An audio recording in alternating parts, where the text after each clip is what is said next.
Hi folks, thanks for joining me today. I'm Debbie Lemhouse, and today we're going to talk about how I make my festival costumes on a budget.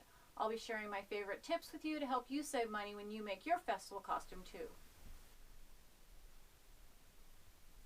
I say festival costume because we are not making an authentic costume or bunad. In order to be considered an authentic bunad, it would have to be made with authentic materials and patterns. These can only be purchased in Scandinavian countries, which defeats the purpose of saving money. Today I'm wearing an authentic costume from Hedmark, Norway.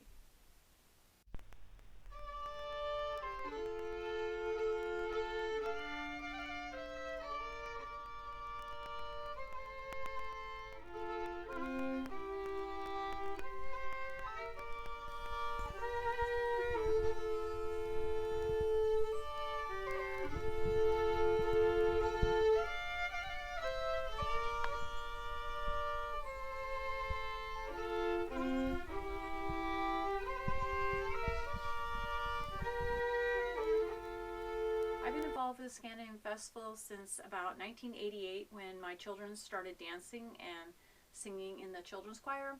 I made costumes for my children and friends about that time. Around 2010, I started making costumes for the general public for sale.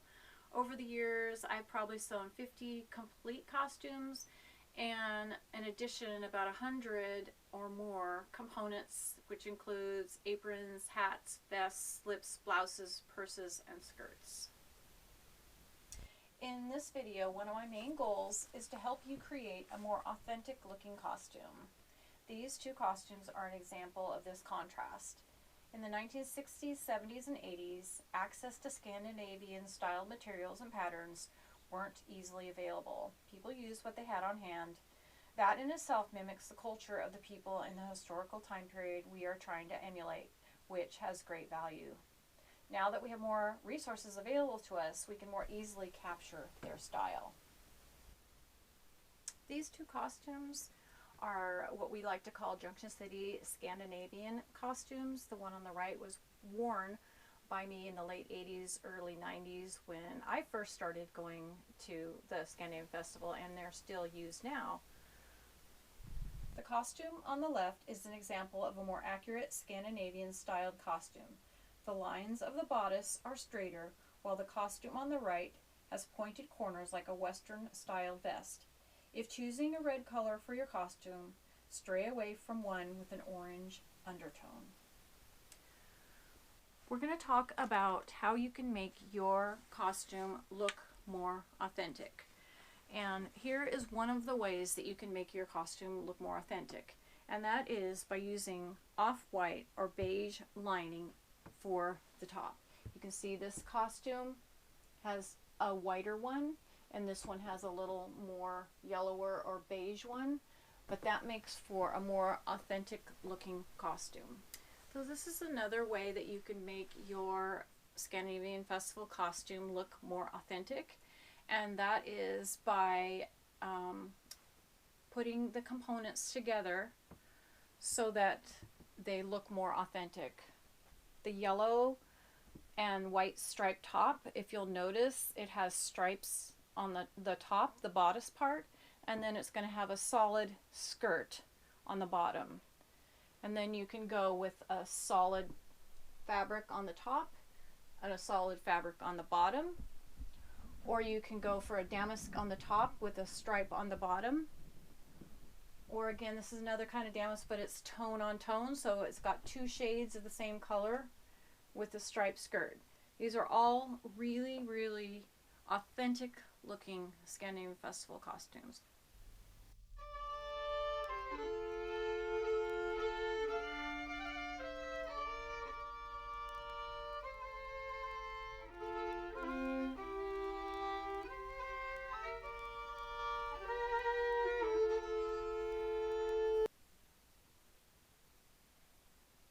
Another way to have your festival costume look more accurate is to make sure that your apron is the correct length.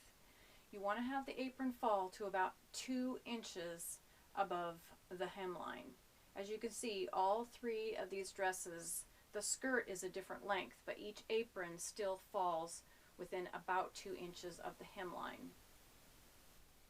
Another way to make your Scandinavian Festival dress look authentic is to build a tuck into the dress. The tuck is around between 2 to 3 inches from the bottom of the dress, and it's incorporated into the hem.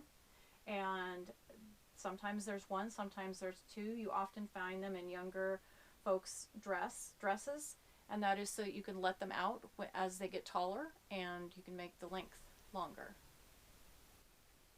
Another way to make your Scandinavian Festival costume more accurate is to use handiwork on the bottom of your apron, whether that's tatted lace or crocheted or embroidery. All those are great ways to make your costume look more authentic. Some of the ways that I have done is I have found pillowcases like this one here, and I have used that to make an apron for the dress. Here's another way to save money by using upcycled fabric for your festival apron.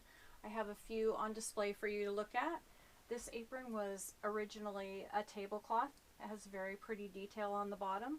This was a curtain, upholstery fabric on this one. This one was a pillowcase, and this apron was also a tablecloth with very pretty detail on the bottom.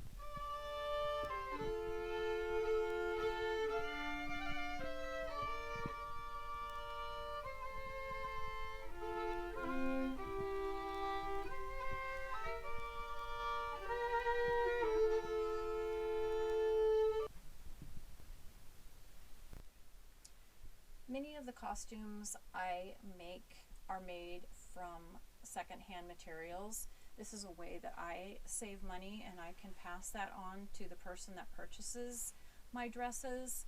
So I use fabric from secondhand stores, vintage stores, estate sales, and that is one way that I save money, and you can save money that way too.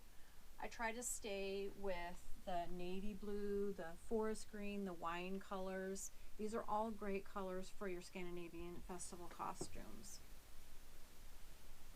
Another way to make your festival costume look more authentic is to add a few details like a festival purse, an underskirt, some jewelry such as the soyes, and tights or stockings, and black leather shoes.